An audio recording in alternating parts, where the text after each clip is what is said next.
சிரிப்பு எதுக்கு அப்படின்னா, நம்முடைய இந்த டென்ஷன் ஒண்ணு இருக்கு பாருங்க, அது இங்கே வேலை பார்க்குறவங்களுக்கு எல்லாம் தெரியும். என்னதான் நம்ம சந்தோஷமா பேசிட்டு இருந்தாலுமே அந்த நேரத்துல வேலையை முடிக்கணுங்கிற ஒரு வேகம் இருக்கு பாருங்க, அது மனசுக்குள்ள ஓடிட்டே இருக்கும். அந்த டென்ஷனை குறைக்கணும். அதுக்கு என்ன மாத்திரை சாப்பிட முடியுமா? இந்த டென்ஷன்ங்கிற வார்த்தையை பயன்படுத்தாத ஆளே கிடையாது. நம்ம வீட்டுல 5 வயசு பையன் பயன்படுத்துறான். என்ன டென்ஷனை ஏத்தாத அப்படிங்கிறான். அவனுக்கு டென்ஷனுக்கு ஸ்பெல்லிங் கூட தெரியாது. ஆனா டென்ஷனை ஏத்தாத. கிரிக்கெட்டே அப்படித்தானுங்க ஆயிடுச்சு. நம்ம ஊர் கிரிக்கெட்டை பத்தி சொல்ல வேண்டாம், நமக்கு தெரியும். போனா வந்தோம்னு வந்துட்டாங்க. அதுல கூட அந்த கேப்டன் ஒரு நான் சொல்றாரு, பேட்டியில் கொடுக்குறாரு, தெண்டுல்கரை நம்பி ஒன்றும் இந்த அணி கிடையாது, நாங்களே தோற்போம் அப்படின்னாரு. ரொம்ப சந்தோஷமா இருந்தது. எவ்வளவு ஒரு தன்னம்பிக்கை பாருங்க. ஒரு பையன் கிரிக்கெட் பார்த்துட்டே சொல்றான், எங்க வீட்டு பக்கத்துல இருக்கான், அவனுக்கு ஒரு 3-4 வயசு ஆகும். கிரிக்கெட் பார்த்துட்டே சொல்றான் என்கிட்ட, என் லைஃப்லயே இப்படி ஒரு விளையாட்டு நான் பார்த்தது இல்லை அப்படின்னா. அவனுக்கு லைஃபே 3 வயசு. அவன் போன வருஷம் முதல் வருஷம் இல்லை, அவன் லைஃப்லயே இப்படி ஒரு விளையாட்டு பார்த்தது இல்லையா. காரணம் என்ன தெரியுமா? இந்த பெரியவங்க மாதிரி பேசி பழகும் பிள்ளைகள், அப்பா மாதிரி.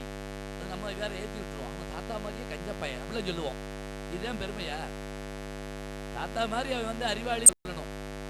இப்ப குழந்தைகள் இருக்கு, அதை நம்ம பேசி மகிழ வச்சோம்னா பெரிய சொத்து. அது இப்படி வைங்களேன், ஒரு படுத்திருக்குது குழந்தை, அது சிரிக்க வைக்கணும். என்ன செய்யலாம்?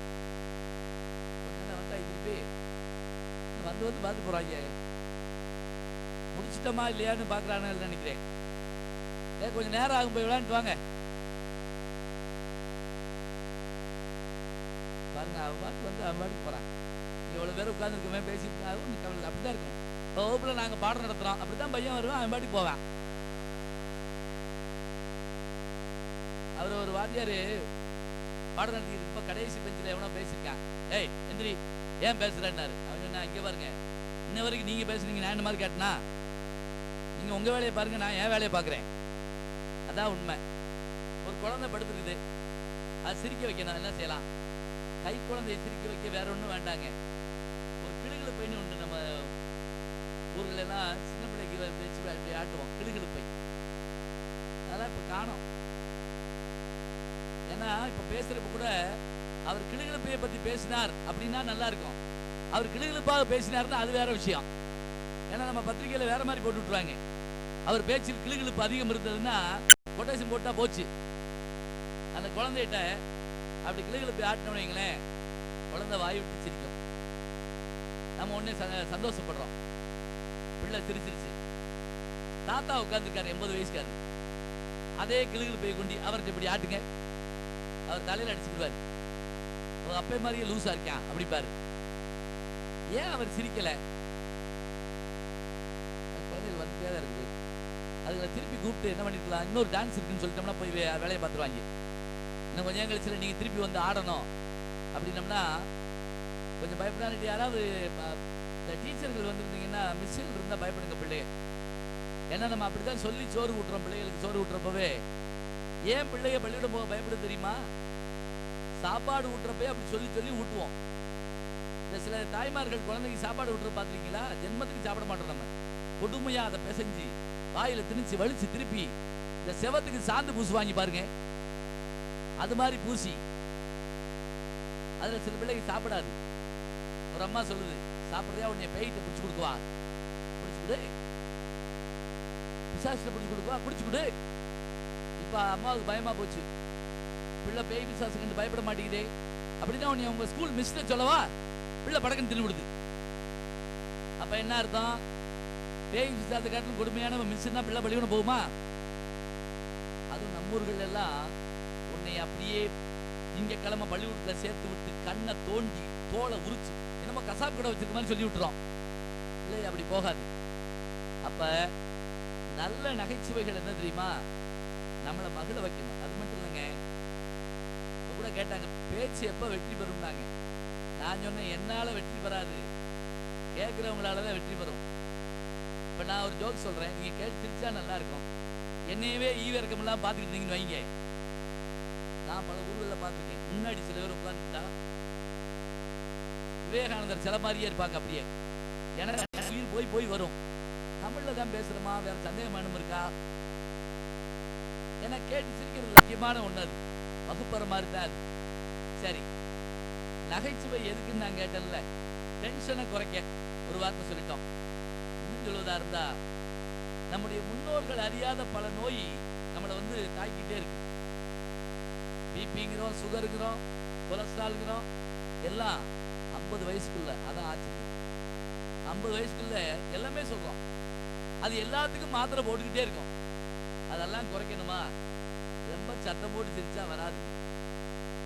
மெட்ராஸ்ல ட்ரெயின்ல போயிட்டு இருந்தேன். 2 பெரியவங்க பேசிட்டு இருக்காங்க. 70 வயசு இருக்கு 2 பேருக்கும்.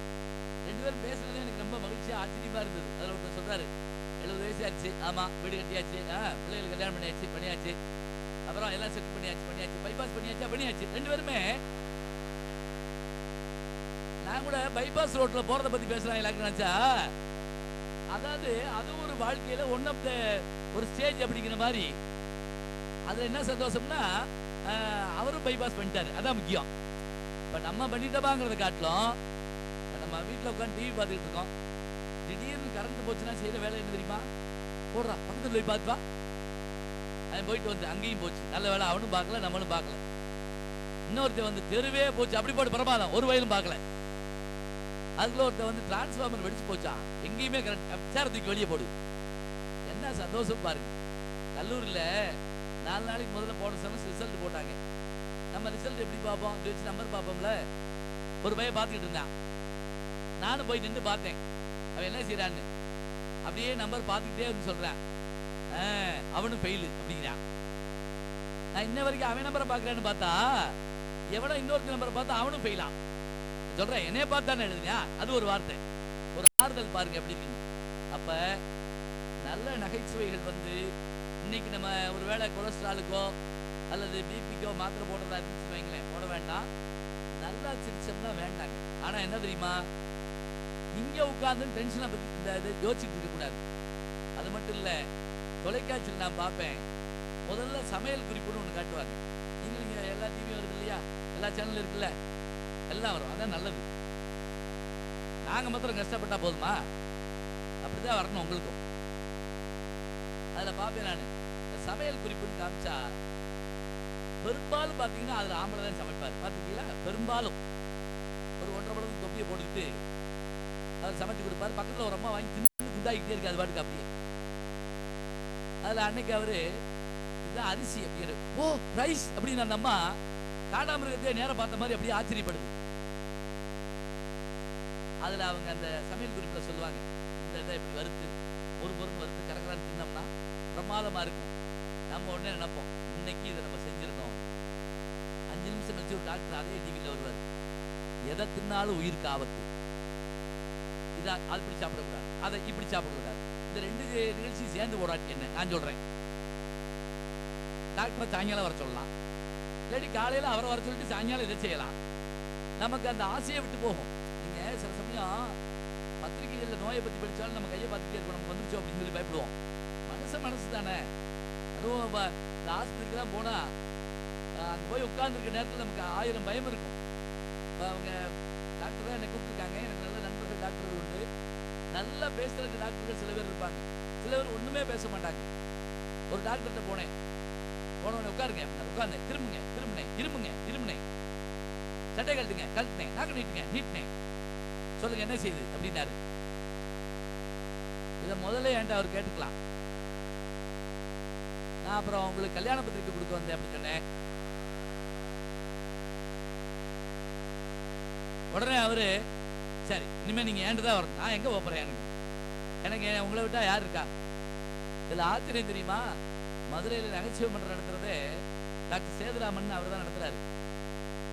அவர் டாக்டர் நான் வாத்தியார். வர்ற ஜோக்கு பூரா பாத்தீங்கன்னா ஒண்ணு டாக்டரை பத்தி வரும், இல்லைன்னா வாத்தியாரை பத்தி வரும். அதுல சின்ன பிள்ளைங்க மேடைக்கு வந்தோடனே ஒரு ஸ்கூல்ல ஒரு வாத்தியார், அவர் தமிழ் வாத்தியார், அப்படிதான் எனக்கு நல்ல மரியாதையாரு. ஏன் தெரியுமா, நம்ம ஊர்ல ரொம்ப இழைச்ச ஆளுங்க நாங்கதான். ஒரு நாள் நான் ஸ்கூல்ல படிக்கிற போது எங்க அப்பா தமிழாசிரியர், எங்க ஐயாட்ட கூட சொல்லிட்டு இருந்தார், தமிழ் வித்வான் அவங்க. அவருக்கு நான் சாயங்காலம் உட்காந்து பாடம் கேட்டுக்கிட்டு இருக்கேன், சொல்லிட்டு இருக்காரு. அப்போ ஒரு கிழவி ஒரு பயலை கூப்பிட்டு எங்க அப்பாட்டு சொல்லுது, இந்த பையன் ஒண்ணுமே விளங்க மாட்டேன் போல இருக்கு, லூஸ் மாதிரி இருக்கான். உங்களை மாதிரி ஒரு வாத்தியார் ஆக்கி விட்டுருங்க. குவாலிஃபிகேஷனை பாருங்க. அவன் லூஸ் மாதிரி இருக்கானா, அவன் ஒன்றும் விளங்க மாட்டானா, உங்களை மாதிரி வாத்தியாரா கேட்குங்க. எங்க அப்பா சிரிக்கிறாரு, தமிழ்நாட்டில் வாத்தியாருக்கு பாரு என்ன தகுதி இருக்கட்டும். அப்ப நல்ல விஷயங்களை நல்ல சந்தோஷமா பேசுற மகிழ்ச்சி இருக்கு பார்த்தீங்களா, அது கட்டாயம் வேணும். இல்ல நகைச்சுவை எங்க இருக்குன்னா, நம்ம டிவியை போட்டுட்டு சிரிக்கிறது ஒரு வந்துங்க, இன்ட்ராக்ஷன் ஒன்று இருக்கு. என்ன தெரியுமா, எல்லாருமா கூடி உட்கார்ந்து ஒருவேளை சாப்பாடாவது என்னைக்காவது சாப்பிட்டுருக்கோமா? நான் தமிழ்நாட்டிலையும் கேட்குறேன், இங்கேயும் கேட்குறேன். ஒருவேளை சாப்பாடு கூட நம்ம குடும்பத்தோட உட்காந்து சாப்பிட முடியாத நிலைமை, நான் உள்பட. காலையில் நம்ம சொல்லவே வேண்டாம், எல்லார் வீட்லேயுமே ஒரு கிரிக்கெட்டை ஆடுறாங்க, எங்கள் வீடு உள்பட. ஒரு வீட்டில் கம்பெடுத்து எல்லாரும் ஓடினாங்க. நான் வந்து பாம்பு தான் அடிக்கிறாங்கன்னு நினைச்சேன். ஒரு எல்கேஜி பிள்ளையை பள்ளிக்கூடத்துக்கு அனுப்புறாங்க. குடும்பமே விரட்டி ஓடி ஒரு அம்மா பவுடர் போடுது, ஒரு அம்மா இட்லி வச்சு இடிக்குது, முழுங்கு முழுங்கு. ஆட்டோக்காரன் வந்துட்டான், ஆட்டோக்காரன் பிள்ளை ஓடிக்கிற மாதிரி. அதுவும் சென்னையிலாம் பார்த்தீங்கன்னா ஒரு அம்மா இட்லி எடுத்துக்கிட்டு ஆட்டோ முன்னாடி அப்படி அடையாறு வரைக்கும் ஓடுது. அப்படியே எனக்கு என்ன பயம், ஆட்டோக்காரர் கூட்டிக்குமோ அப்படின்னு ஒரு பயம். அதனால விட்டா நம்மால் தானே அவரு. அப்புறம் பெரிய மூட்டையை அந்த பிள்ளை முதுகுல மாட்டி 60 நோட்டு, 70 புஸ்தகம், சாப்பாடு, தண்ணி, அடிஸ்கல், பேனா, பென்சில், ரப்பரு, செவ்வாய்க்கிரகத்துக்கு போடுற கூட இப்படி கொடுத்து விட மாட்டாங்க. இவ்வளவு கொடுத்து நீ டாக்டர் ஆகணும், நீ இன்ஜினியர் ஆகணும், நீ கலெக்டர் ஆகணும், நீ வக்கீல் ஆகணும். அவன் நான் ஒன்றும் ஆக மாட்டேன். ஒருத்தர் எப்படி இத்தனை ஆவேன் யோசிச்சு பாருங்க. நமக்கு யோசனை வேணாமா? அதுவும் இல்ல, அந்த ப்ராக்ரஸ் ரிப்போர்ட் வந்த உடனே குடும்பமே ஷிஃப்ட் போட்டு அடிப்பாங்க. அப்பா அதுல அவரு என்ன மார்க் வாங்கி, எவ்வளவு வாங்கி, உன் வயசுல எவ்வளவு வாங்கணும் தெரியுமா, எவ்வளவு வாங்கணும் அது சொல்லவே மாட்டாங்க. ஏன்னா சொன்னா பதிலுக்கு அவன் பிளாக்மெயில் பண்ணுவான். இங்க என் வயசுல நீ பள்ளியிடமே போல, ஞாபகம் வச்சுக்கோ. அதுல நம்ம வீட்டு பிள்ளை இருக்காங்களே, அடுத்த தலைமுறை நம்மளை காட்டி புத்திசாலி, மறந்துடாதீங்க. நம்மளை சமாளிச்சு நம்ம அப்பாவுக்கு பயப்படுவோம். நம்மன்னா நானும் நீங்க எல்லாரும் தான், மறந்துடாதீங்க. அப்பா வர்றாருனாலே ஓடி போய், அதுவும் எங்க வீட்டுல எங்க அப்பா வர்றாரு தெருவில் தெரிஞ்சாலே வீட்டு நிலைமையே சட்டார்னு மாறும். ரேடியோ அணைக்கப்படும், புத்தகத்தை தலைகளை வச்சு ஒருத்தன் படிப்பான், ஒருத்தன் இப்படி உட்காந்துப்பான், அமைதியா இருக்கும். சஷ்டியை நோக்கன்னு எங்க சிஸ்டர்லாம் பாடிக்கிட்டு இருப்பாங்க, சிஸ்டருக்கு உதவும் செங்கல் வேணும்னு. திடீர்னு இன்னொரு எட்டி பார்த்து அப்பா இல்ல வேற ஆள் பழபடி ஆரம்பிச்சிருவாங்க. அதெல்லாம்